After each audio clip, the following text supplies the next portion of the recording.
said it's a shame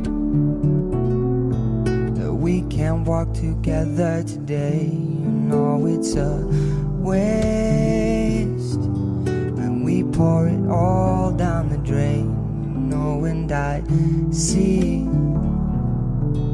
young girls who are mothers with babies don't believe. Ang usapin hinggil sa padaigdigang koneksyon ay nararapat na isalang-alang. Nangangahulugang hindi dapat ito maisantabi kahit sandali. Sa panahong napakaunlad na, marami na tayong magagawa upang makipag-ugnayan hindi lamang sa karatig nating mga bansa, kundi sa buong mundo.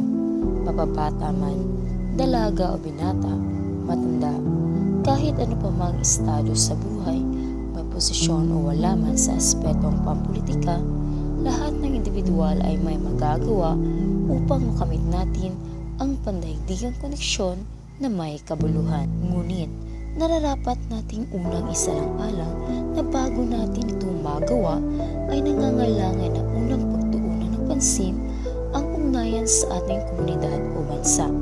Halimbawa, Pilipinas, isang bansa na kinapapalooban ng maraming kultura o pagiging multicultural na bansa.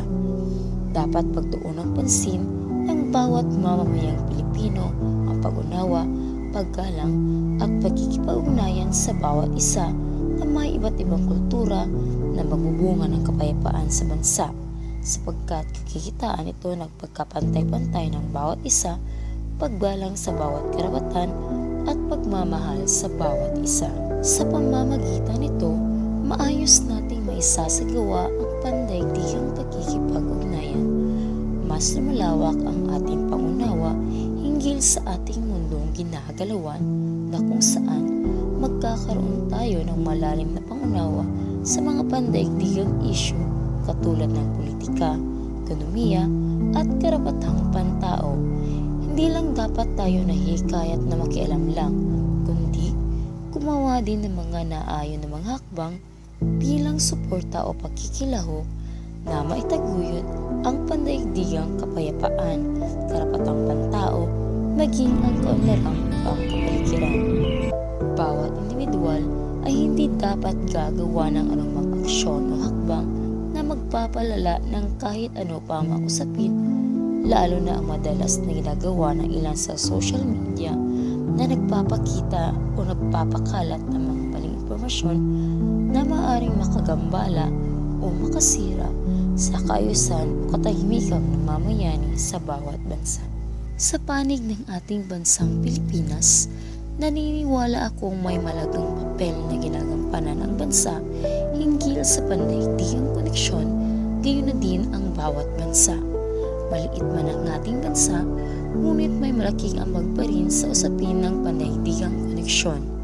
Patuloy na tinataguyod ng ating bansa ang pagpapahalaga at pagsasakilos ng mga karapatang pantao, pangangalaga sa kalikasan kahit saan man mapunta ang mga Pilipino, pagpapanatili at pagsuporta sa kapayapaan hindi lamang sa Southeast Asia, kundi nakikilahok din tayo sa mga pandaigdigang organisasyon at kasunduan na nagtataguyod ng kabutihan ng bawat bansa.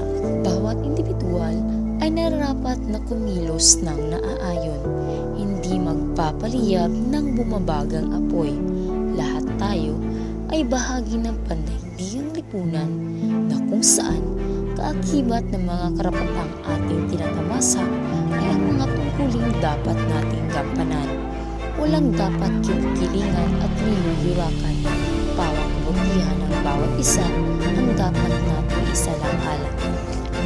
Bahagi tayo ng isang malaking sistema na bawat isa ay may kani-kaniyang tungkulin na dapat gampanan na kung ikaw magawa ay may malaking epekto sa buong daigdig.